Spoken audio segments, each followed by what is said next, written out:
vamos a intentar resolver preguntas relacionadas con el tema general de las conferencias que tienen que ver con la suficiencia de la palabra de Dios. ¿De acuerdo? Entonces, hermanos, si hay alguno que ha formulado una pregunta muy concreta, probablemente no podamos responderla hoy porque no tenemos todos los elementos expuestos para poderla responder correctamente. ¿De acuerdo? Bien, las agrupé en tres grandes líneas. Vamos con la primera. Esta es una pregunta quizás un poco ambigua, pero podemos de alguna manera intentar responderlas. Dice, ¿cuáles son las recomendaciones para abordar situaciones de consejería difíciles o problemas que son delicados, que tienen que ver pues con asuntos que pueden, por ejemplo, destruir un matrimonio o acabar con una situación conflictiva entre las personas que están en esos problemas? ¿Cómo podemos abordar ese tipo de situaciones en la consejería bíblica?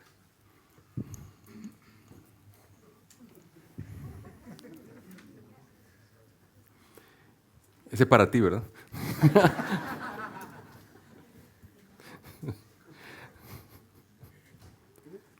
Yo tengo esta. Bien, como decía el pastor Jairo, el propósito de estas conferencias no es precisamente decir cómo aconsejar, sino básicamente qué es consejería. Y entendemos la limitación del alcance de una conferencia como esta en esta circunstancia. Pero como ustedes podrán entender, estamos limitados por el tiempo, porque es apenas unas horas que estamos aquí. La conferencia que le llamamos módulos o tracks dura 40 horas, toda una semana, donde se hablan exhaustivamente todos los aspectos, cómo abordar problemas. Ahora, en general, yo quisiera decirle, la manera de abordar un problema siempre es desde la perspectiva del corazón. Nosotros no nos llevamos por los frutos.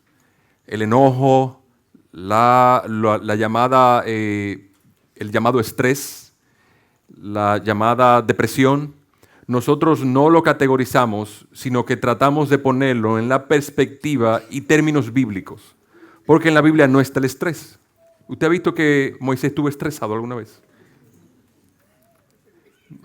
¿Usted vio que Elías estaba alguna vez deprimido? Pero sí, si nosotros hablamos de etiquetas que el mundo llama al día de hoy, no vamos a encontrarlo en la Biblia y diríamos, entonces la Biblia no es suficiente. Pero sí encontramos la realidad de las cosas, de que Elías sí tuvo una profunda tristeza en su corazón. ¿Y a quién fue él bajo esa profunda tristeza cuando fue camino al desierto? Cuando tuvo temor. Vemos a un Elías lleno de temores, claudicó ante él, trajo un milagro portentoso de hacer llover y hacer desaparecer el sacrificio. Él mismo fue elemento de justicia, habiendo degollado todos esos sacerdotes de Baal, pero él salió huyendo ante la perspectiva de una Jezabel que quería matarlo. Y se fue al desierto como quien quiere suicidarse. No me voy a suicidar, me voy a tirar al desierto a ver si me muero de sed. Y el Señor en esa profunda tristeza lo asistió. Él fue en camino a buscar al Señor y el Señor lo encontró a él. Eso sí lo vemos. Vemos sí el estrés en términos de lo que la Escritura dice, la preocupación. El mundo le ha puesto estrés, pero ¿qué es eso? Preocupación intensa, profunda. ¿Qué dice el Señor a sus discípulos? Por nada estéis afanosos, dice Pablo a los de Éfeso. Y además, él estaba preso, Pablo, en ese momento, con la perspectiva de que lo podían cortar en pedacitos, echarlo a los leones en cualquier momento, porque era una prisión romana. Y los romanos no conocían de prisión preventiva. Eso significa que lo meten a usted en un sitio mientras lo enjuician. Los romanos solamente conocían dos condiciones: o usted está muerto o para ser muerto. Y metido en un hoyo, en una catapulta, en un agujero, y dentro de un vestíbulo anterior lleno de frío, no tenía agua, no había sostén de parte del gobierno romano para los prisioneros. Él estaba gozoso y antes bien dice, yo aprendí a vivir, cualquiera que sea, mi situación. Entonces sí, el Señor también le dice a sus discípulos, ¿por qué estáis afanosos? ¿Acaso los cuervos cultivan? ¿O acaso los lirios están preocupados por su ropa? Entonces, lo que sí vemos es que la preocupación, el Señor la censura y es un pecado en nosotros. Ahora, el mundo le llama ¿qué? Estrés. Entonces, cuando nosotros le damos categorías bíblicas a los problemas, nosotros estamos encaminados a que hay esperanza para tu problema. Porque hay una categoría bíblica o una manera de llamar a tu pecado y al pecado hay problema. Para el pecado hay solución y hay esperanza en Cristo. Ahora, donde no hay solución es cuando alguien dice, mi problema de ira es congénito. Porque es un problema. ¿De quién va a resolver un problema? ¿De quién es la culpa de que tú hayas nacido bocón y iracundo? Dígame usted. De Dios, precisamente, porque la enfermedad, ¿de quién es el que controla las enfermedades? Dios. Entonces, al final, Dios es el culpable. Entonces, para eso no hay solución. Es una mentira del diablo en nosotros el decir que estamos enfermos de un problema congénito. El alcoholismo es una enfermedad. ¿Usted sabía? Así ese es el anuncio que hay en los Estados Unidos. El alcoholismo, la drogadicción es una enfermedad, tiene solución. Y hay centro de asistencia a esa enfermedad. ¿Hay solución a eso? No, porque lo que sí es un pecado y hay una solución en Cristo. Entonces, la forma de abordar un problema es primero en oración. Segundo, desde esta perspectiva, hay otras cosas que pudiéramos decirle más específicas, pero desde el punto de vista general, en oración, viendo y buscando la categoría bíblica que estás viendo y buscándola en la Escritura y aproximándonos al problema del corazón, o sea, lo que no se ve, qué tú quieres, qué tú estás procurando y deseando tanto que quieres pecar para obtenerlo. Y de esa manera podemos aproximarlo un poco mejor. Pero Dios mediante, más adelante, en las próximas conferencias que estaremos dando, o lo que pueden viajar a Lafayette en febrero, podemos pues capacitarlo de manera más cercana. No sé si tú tienes alguna otra cosa.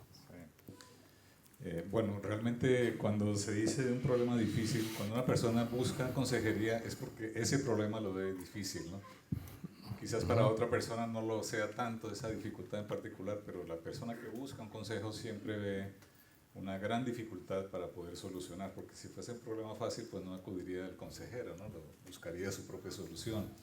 Entonces hay un asunto ahí subjetivo también. Pero evidentemente que sí hay dificultades muy grandes, pero tenemos un Dios poderoso. Sobre todo.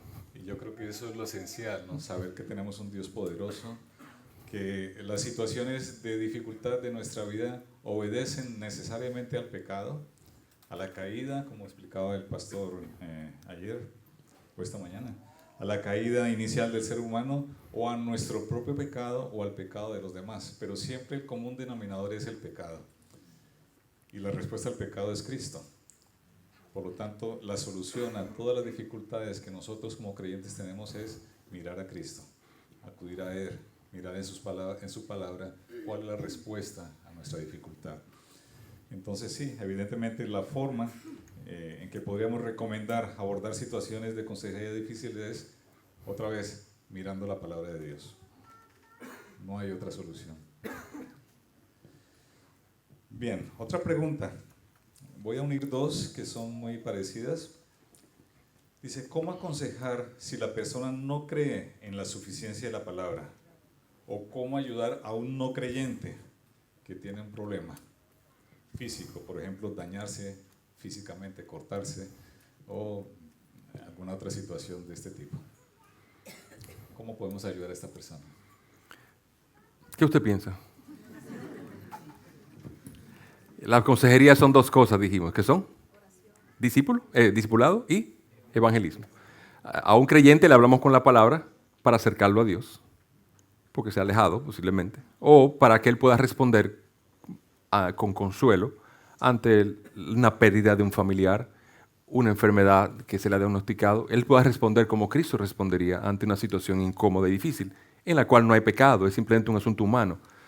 Por otro lado, como le hablamos a una persona que no conoce al Señor, solamente hay una sola manera: presentarle que que Cristo es suficiente, que la palabra es suficiente y la iglesia es suficiente. De otro modo no hay otra manera, porque la esperanza está en Dios, en los medios que Él ha dado, en Cristo, en su palabra y en su iglesia. O sea, que es presentar. Ahora, seguramente no es, disculpa que te, pero déjame ser un poco más específico. Quizá una persona que tiene una condición como la que tú dices, y entonces, ¿cómo le hablo del Señor? ¡Impío! ¡Arrepiéntete! No. O sea, mi predicación es una predicación de mostrarle la esperanza que hay en Dios, en su palabra. Mira, Dios es un Dios bueno. Es cierto que a ti te ha llegado eso, pero yo quiero que tú veas la bondad de Dios en lo que te ha ocurrido. Quizás tú no lo ves ahora, pero después tú lo puedes ver. Pero es bueno que tú veas en Dios que Dios es un Dios bueno. Y eso es el punto de partida de todo. Porque nuestro problema principal es que en la caída, ¿cómo caímos? No vimos a Dios un Dios bueno. Y Satanás explotó el sentido de que Dios no es tan bueno. Pervirtió la idea. Entonces, ¿qué debemos hacer? Hacerle ver que Dios es un Dios bueno. Y hacerle venir a Dios a través de Cristo, que es un mediador. O sea, hacerle ver que hay un acceso a Dios. Y eso es lo que podemos presentarle. Un Dios de amor, un Dios bueno, que ha mostrado esa bondad y ese amor en Cristo Jesús. Que es la respuesta de Dios a un mundo caído en pecado. Sí, muy bien. Evidentemente que hay una dificultad que ha venido creciendo en la iglesia evangélica y es justamente el no creer en la suficiencia de las escrituras. Yo creo que ahí está el grave problema que hay en muchas iglesias, ¿no? Que la palabra no es suficiente y entonces acuden a otras fuentes de información, a otras fórmulas mundanas que realmente no resuelven problemas, ¿no? Así es. Así que hay que volver nuestros ojos a la suficiencia de la palabra, ¿no? Que es el eje de estas conferencias. Bien, otra pregunta. En cuanto a los 3 modelos de consejería, ¿hay algún problema en tener más carga sirviendo en uno solo de ellos? ¿Los 3 modelos de consejería cuáles son? El discipulado formativo, el correctivo, ¿y cuál es el otro?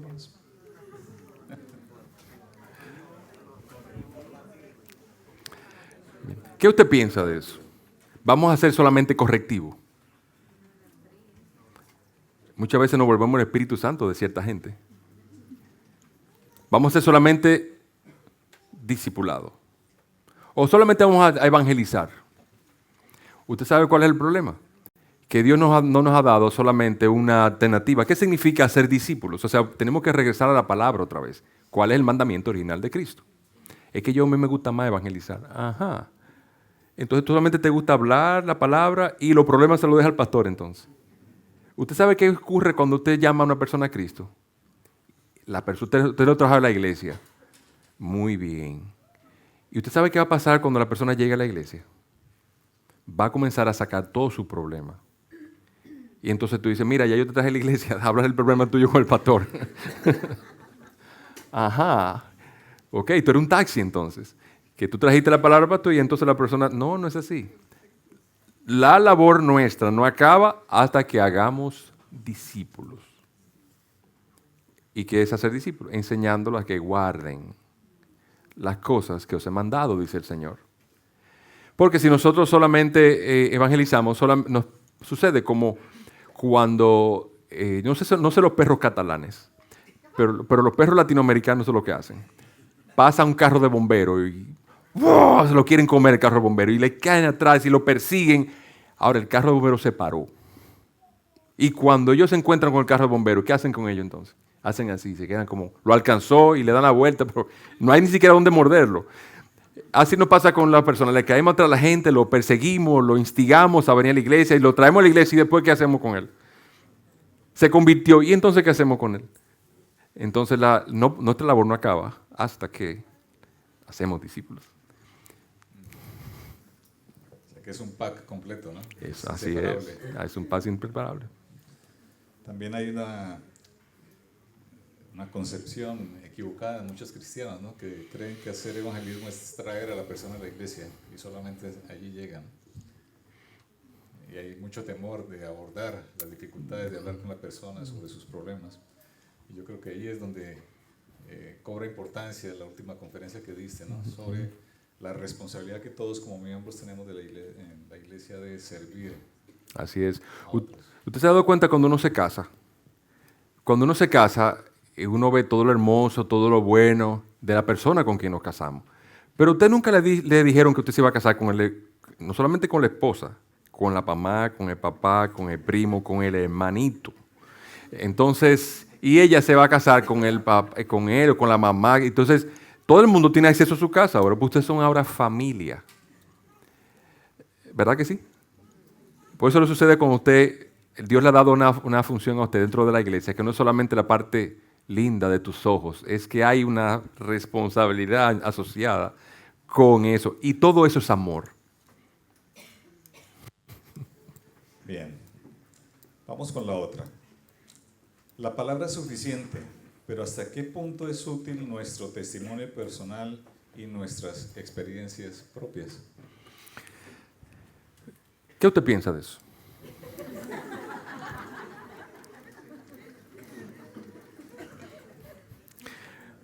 Yo le voy a mencionar un caso. Yo conozco un caso en la Biblia del endemoniado gadareno. ¿Usted lo conoce? Okay, ¿qué pasó? Había un endemoniado al otro lado de Galilea, la región de Gadar, y el Señor cruzó allá y le salió al encuentro un hombre que estaba endemoniado, que nadie podía amarrar, rompía toda la cadena, toda la tumba, era una fiera. Y entonces sucede que el Señor lo libera, el hombre recibe al Señor, es transformado, y entonces él quiere ir con el Señor. Y el Señor le dijo que no. ¿Y qué le dijo en cambio? Mira, ve a tu ciudad y ve y diles cuán grandes cosas ha hecho Dios contigo. Vemos entonces hay un caso en el cual su experiencia fue de estímulo a la ciudad. O sea que usted no tiene que ser un teólogo para poder compartir el evangelio. Y lo mismo fue con la mujer samaritana. Ella fue al pueblo y le dijo, el pueblo se convirtió por el testimonio de ella al conocer a Jesús. Pero en otro modo, nuestra experiencia no puede ser una regla, porque la Biblia es que es suficiente. En este caso, mi enseñanza, mi testimonio puede ser un modo concreto de trabajo del evangelio en una persona, que el evangelio da respuestas reales a problemas reales. Pero no que mi experiencia sea la ley para ti. Mira, yo me convertí y entonces dejé de usar ropa larga o ropa corta. Entonces, ¿cómo que tú estás usando esa ropita? No, entonces yo la quiero que mi experiencia sea la regla de él. No es así. La regla es la escritura. Mi experiencia pudiera ser un modo de ayudarlo para que él se acerque a Dios, no para yo enseñorearme de él y controlarlo. Eso es lo que podría decir. ¿Gente que ocurre algo a ti? Yo pienso que es correcto, ¿no? La propia experiencia que nosotros hemos tenido no significa que tenga que ser la misma que la otra persona. La solución a mi problema, por más parecido que sea al problema de mi hermano, no tiene que ser la misma solución. Yo creo que ahí es donde debemos tener mucho cuidado, ¿no? De no buscar a aquella persona que ha tenido mi problema para encontrar una respuesta, porque realmente la respuesta está en la palabra de Dios. Y mis circunstancias, mi personalidad, mi pasado es muy diferente al de la otra persona, pero Dios sí tiene la solución para ese mismo problema que está viviendo la otra persona. Entonces hay que manejar con cuidado el tema de las experiencias, ¿no? Y un ejemplo adicional. Vamos a suponer que un esposo y una esposa están en un problema y llevan al consejero y él se arrepiente. En la experiencia de ella, arrepentirse significa llorar mucho, estar abatida por 3 días, orando y ayunando. Pero cuando él, con todo lo que le ha maltratado, dice, pastor, yo me arrepiento, mi amor, perdóname. Así de fácil. Entonces ella quiere que su ejemplo sea su experiencia sea ejemplo para él. O una conversión de una persona. Nosotros quizás no se convirtió como muy dramático, o sea, fue una cosa dramática, extraordinaria, que usted lo cuenta y que lo quiere contar a todo el mundo porque es algo extraordinario. Pero quizá otra persona se convirtió solo leyendo la Biblia. Y entonces decimos, yo no creo la conversión de fulano. Yo lo veo como que fue muy fácil, como que así, no. Entonces, en ese modo, nosotros quizás no estamos buscando imponer, pero estamos juzgando. Muy bien, dice otra pregunta. Creo que Cristo es suficiente, pero también creo que el ser humano está compuesto de 3 sustancias, cuerpo, alma y espíritu. ¿Qué problema hay en creer de esta manera?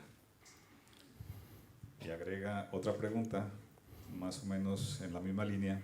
¿Qué versículos hablan de solo dos sustancias? Bueno, no sé. Esa es tuya.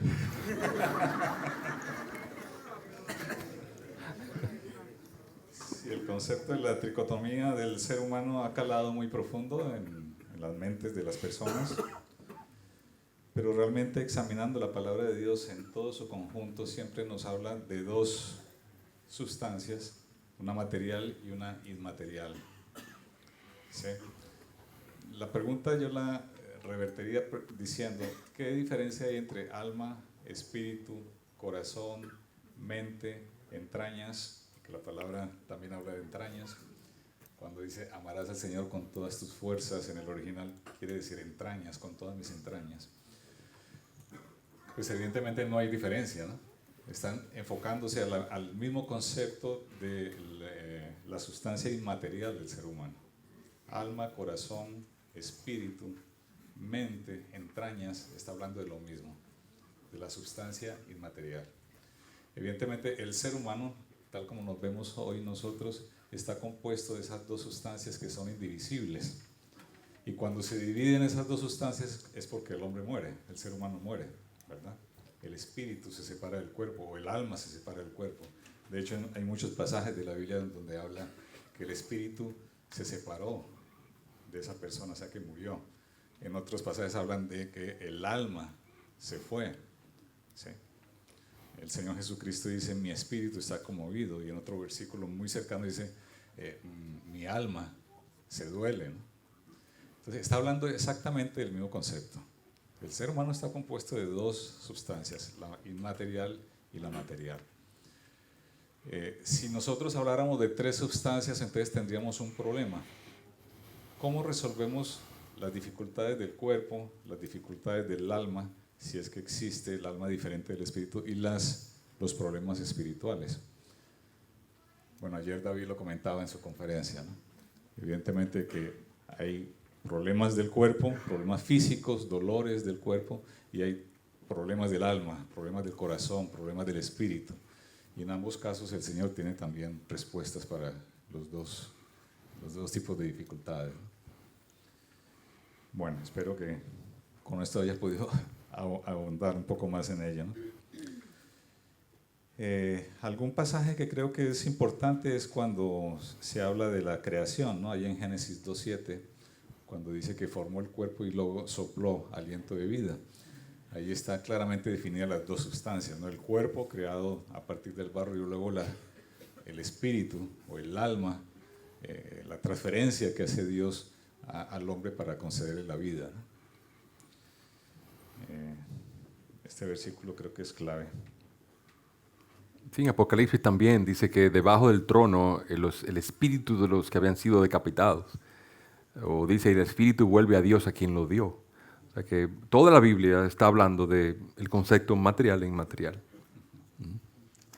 Sí, entonces las dos cosas creo que van juntas. Creer que la Biblia es suficiente, que la palabra es suficiente, también implica necesariamente que creemos lo que dice la palabra de Dios. Y por lo tanto, abordar problemas espirituales es abordar problemas del alma, ¿sí? Problemas del corazón, problemas de nuestra fe. Y es donde la palabra tiene especial injerencia en la vida de la persona, ¿no? Bien.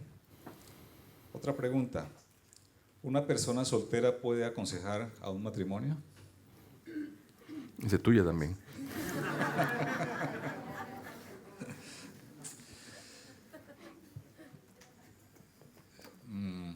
¿Hay pastores que son solteros?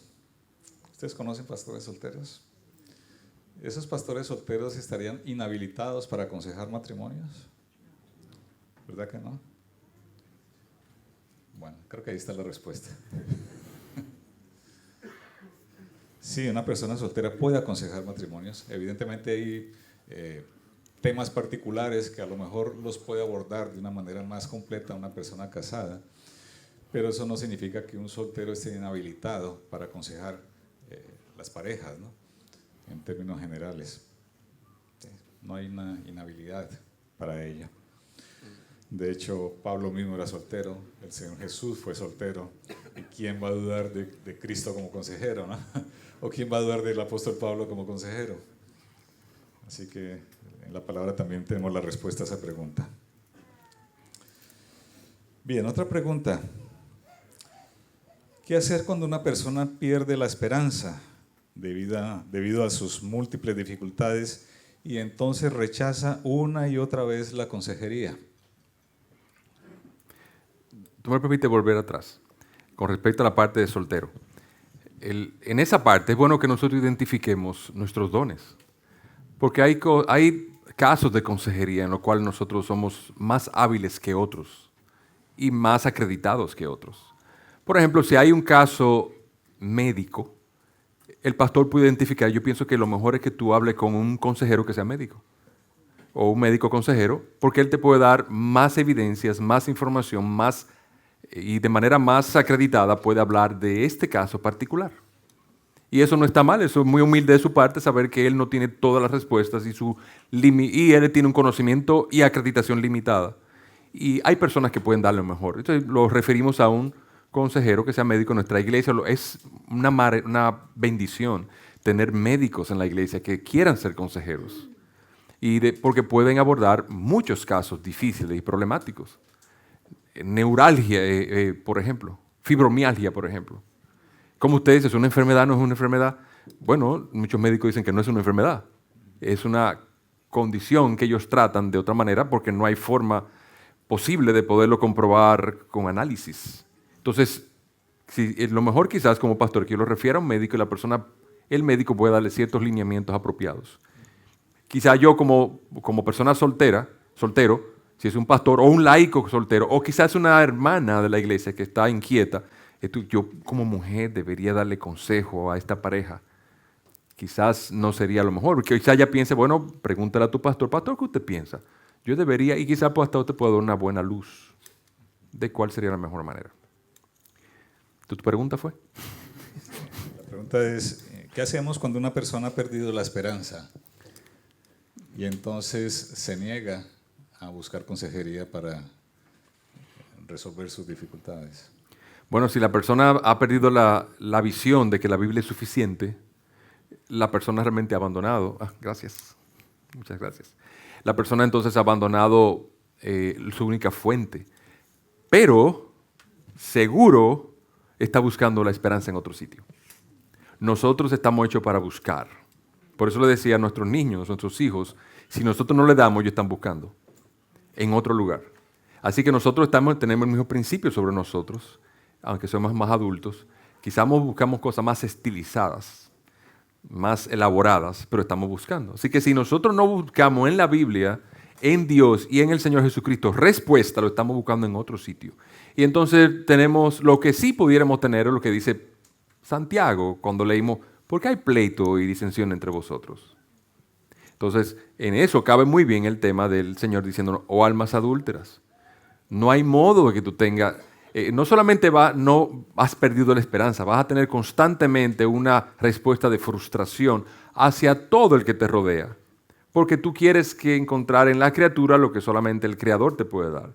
No solamente en la criatura en términos de una persona, en términos de sustancias de todo tipo, o en relaciones, o en situaciones, pero no lo vas a encontrar. Nosotros, si no buscamos en Cristo, buscamos en otra cosa. Entonces, nuestra insistencias a las personas es mostrarle que Cristo es mejor.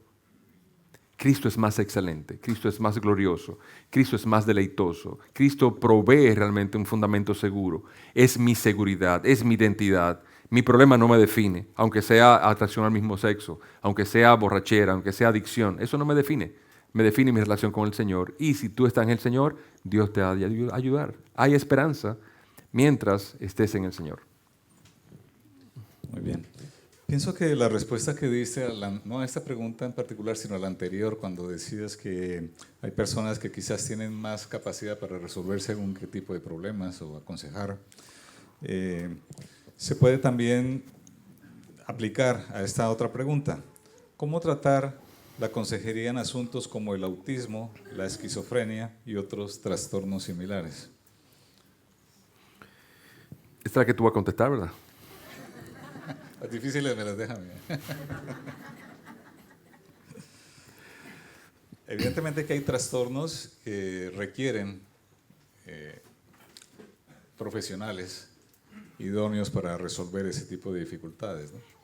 La esquizofrenia, por ejemplo, asuntos del autismo, personas que ya están medicadas, por ejemplo, que vienen buscando consejería. Nosotros como pastores o como consejeros bíblicos no podemos actuar por encima de los médicos, ¿no?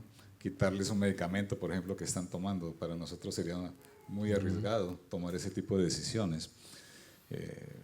Por lo tanto, hay que buscar realmente quién es la persona más capacitada para dar un tipo de consejo según el problema que se tenga. La escritura es suficiente. Nosotros no necesariamente seremos suficientes. O sea, yo no soy suficiente para resolver todos los problemas.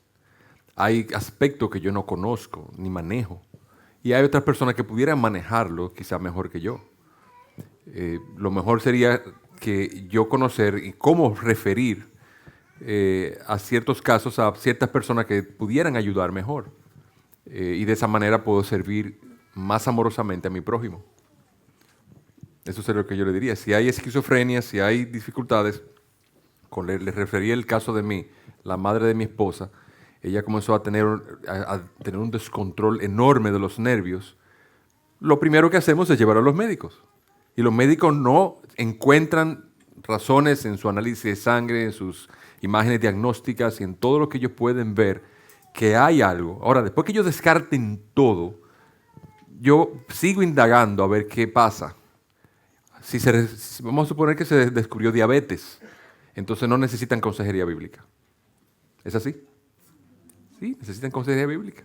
O sea, tenga diabetes o no tenga diabetes, van a necesitar consejería bíblica, pero no necesariamente para sanarse la diabetes, sino para cómo responder, como Cristo respondería a una calamidad que es catastrófica para una persona.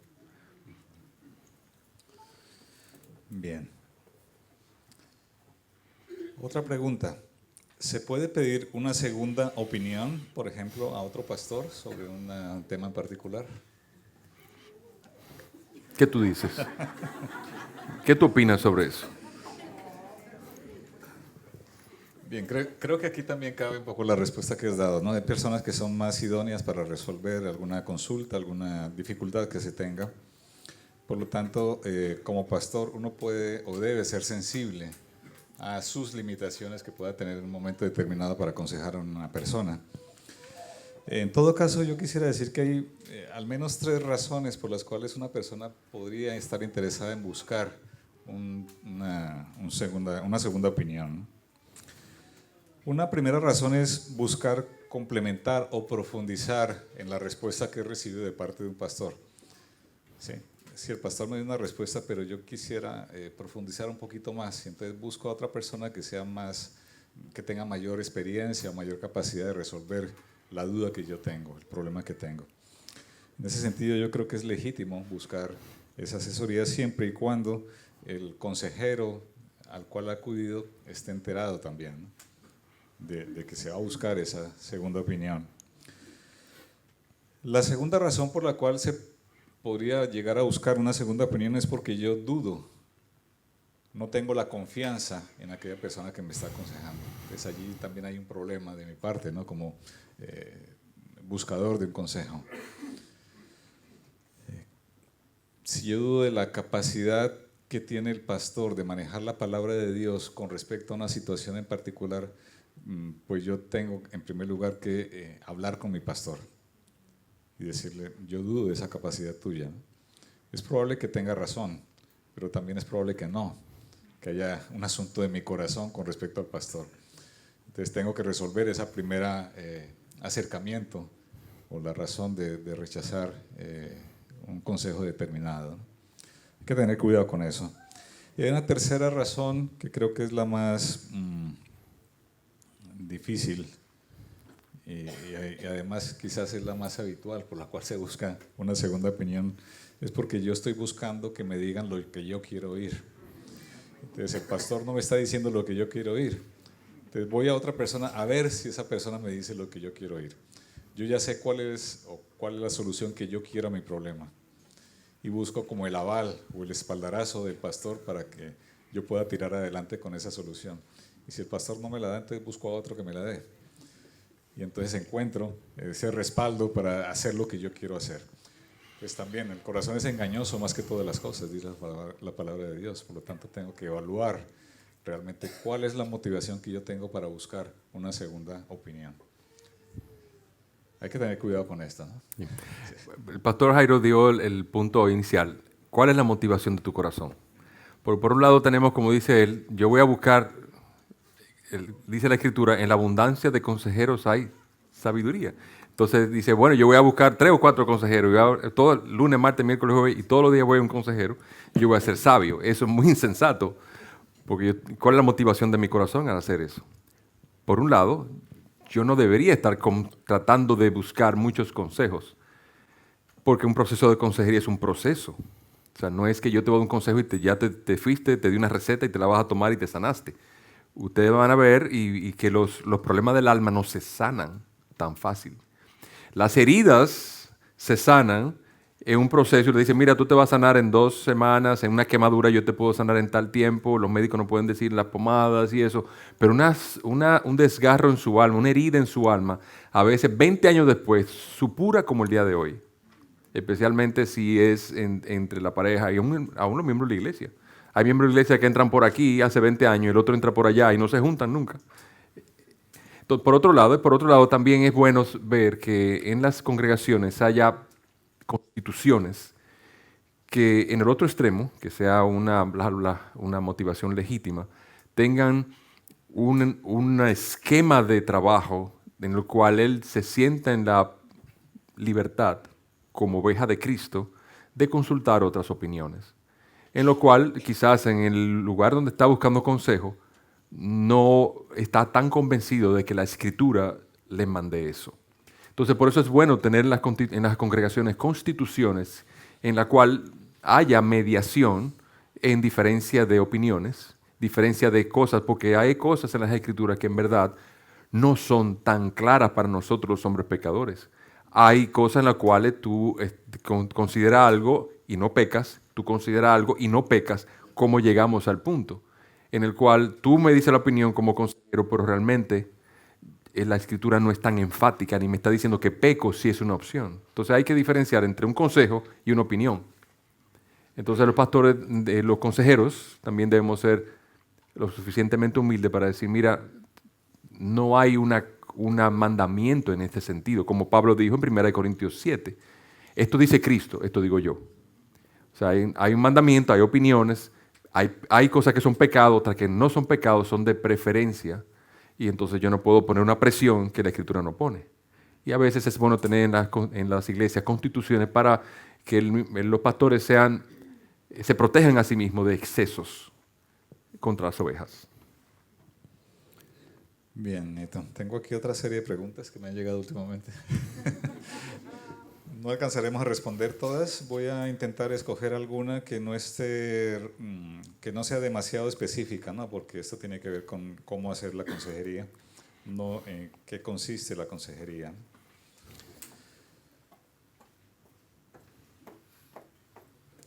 Una pregunta dice, ¿cómo estar seguro de que algo viene de Dios? Supongo que ese algo tiene que ver con un consejo, ¿no? De que un consejo viene de Dios. Bueno, en esa parte es importante que lo que dijimos antes, la Escritura no se le añade ni se le quita. Si usted entiende que tiene una revelación de parte de Dios, toda revelación debe confirmarse por la Escritura. Y eso es lo que dice Pablo a los Corintios. Bien, otra pregunta me parece interesante. ¿Podemos crear una mala dependencia del consejero? Esa es peligrosa, muy peligrosa. Así que yo le diría a los consejeros varones, no es algo saludable ni bueno aconsejar a una mujer sola. Sería muy poco sabio. Porque cuando usted está aconsejando a una mujer sola, con una dificultad, particularmente de su esposo, la persona va a comenzar a ver en usted, pudiese comenzar a ver en usted rasgos que ella desea en su esposo. Y comience entonces a prendarse de usted como el hombre que ella quisiera tener. Sería poco sabio. Yo le diría, trate de tener su esposa ahí, o lo que nosotros entendemos que sería lo ideal, si tenemos un centro de consejería, es que haya personas que estén observando para capacitarse también. De ese modo, aunque esté la mujer sola, hay observadores, como en los hospitales que hay aprendices, y están observando, y de ese modo usted mismo está protegido con testigos, porque si la señora en algún momento dice, él me dijo algo inapropiado, usted está descalificado para aconsejar y si es pastor para predicar. Es un riesgo demasiado alto, le diría yo. Sí. Yo creo que también tiene que ver con lo que tú explicabas sobre utilizabas El diagrama, la metáfora el reloj. Del reloj, ¿verdad? Y ya hablabas de que hay un crecimiento en la madurez espiritual de los creyentes. Y según el grado de madurez, uno puede generar una dependencia de parte de otras personas si mi madurez no llega a crecer, digámoslo así, no llegamos a ser maduros. Entonces se genera esa dependencia de otra persona. Entonces, imagine solamente que usted dice algo y la persona no le hizo caso. Fue una opinión, no un mandamiento. Pero usted se pone enojado. Entonces la persona va a comenzar a crear una dependencia de su aprobación. Usted va a seguir, su aconsejado va a seguir su opinión porque ella no quiere que usted se ponga enojado. O cuando usted le ponga una tarea para llevar para su casa, para que la persona trabaje durante la semana en cualquiera que sea la consejería, si usted le pregunta, ¿cuándo tú hiciste la tarea? Si le dice, mientras estaba esperando ser aconsejado, posiblemente la persona está creando una dependencia de su aprobación, porque ella no quiere venir a consejería. Y que usted le diga, ¿y la tarea? Y no la hizo. Pero ya la hizo, pero la hizo hace 2 minutos. O muchas veces falta a la consejería porque dice, no tuve la tarea hecha. Entonces, nosotros tenemos que liberar a la persona y decirle, ¿tú cuándo hiciste la tarea? Ayer hace 2 minutos. Mira, déjame expresarte algo. La idea no es que tú traigas tarea como si fuera una asignación que tú vas a poner un 100. Es que durante la semana tú vayas haciendo para que tú medites en eso y la palabra de Dios trabaje en tu corazón. La palabra de Dios es que transforma. Y usted puede ver desde ahí, medir que la persona tiene una tendencia a buscar la aprobación suya y crea una dependencia. O sea, crea una dependencia significa yo quiero tu aprobación. bien, vamos a ir cerrando. Dice esta última, ¿cómo empatizar con un incrédulo para que pueda entender que su problema es primeramente con Dios?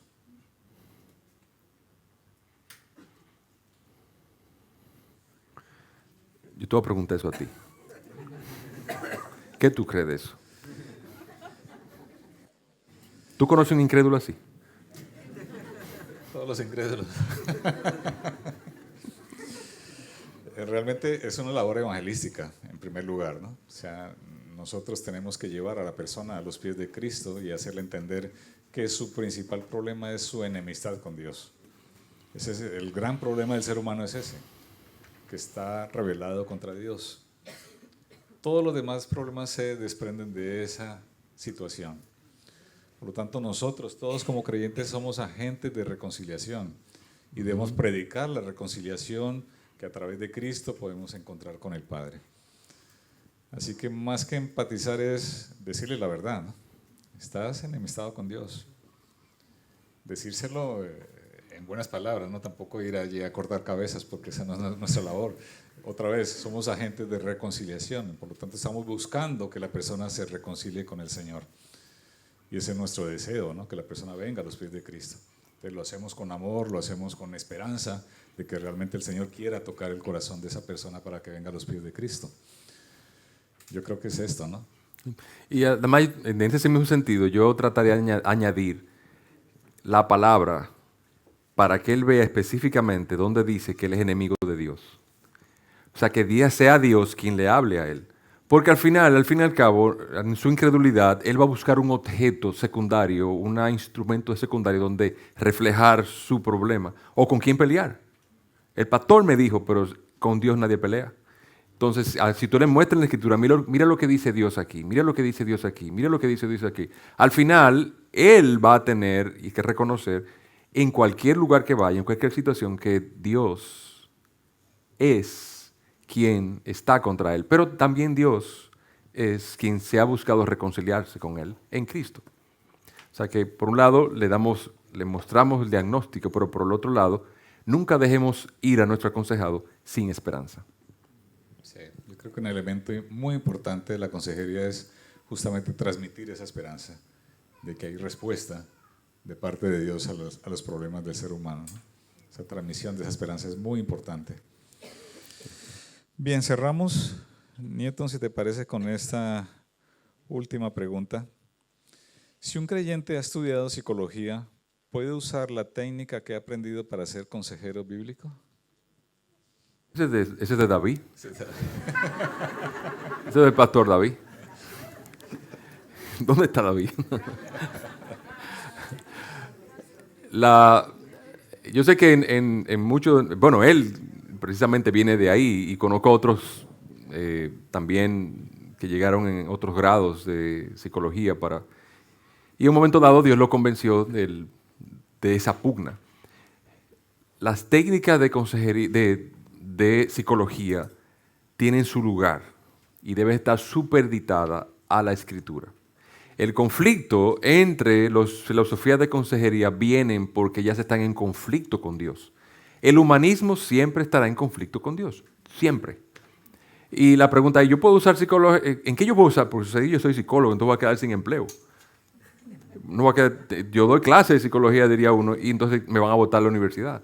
Y entonces tengo una consulta y entonces voy a quedar sin empleo. ¿A qué me dedico? Bueno, está totalmente descalificado, no. La psicología como tal tiene utilidad. Usted puede trabajar en una empresa como gerente de recursos humanos, porque hay técnicas de evaluar la conducta humana. El problema está de que nosotros no podemos meternos en el área del alma. Y el problema de la psicología se metió en rojo contra Dios porque se pone a analizar cosas que no le competen, que no saben cómo funcionan y que creen porque son todas teorías. El DSM-4, por ejemplo, la Biblia de la psicología, le dice a usted todas las maneras y tendencias, pero ¿cuál es el problema?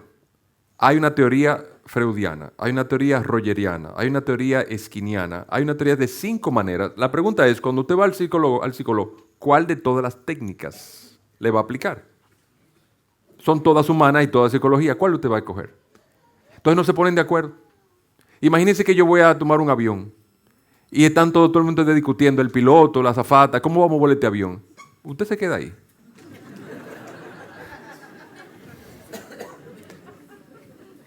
Bueno, déjame irme mejor por Málaga.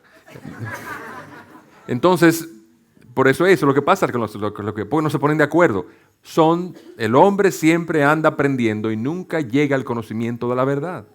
Entonces, la psicología pudiese tener su utilidad en observación de conducta, en manejar la situación con los niños, personas con deficiencia de atención. Hay manera en que eso puede tener un gran modo de utilidad, pero no podemos llamarle ciencia, porque la ciencia está basada en la observación y en la reproducción de los fenómenos en base a la experimentación. O sea, yo puedo observar un fenómeno y puedo reproducirlos. De hecho, ¿ustedes se acuerdan de un familiar mío que se llamaba Isaac Newton?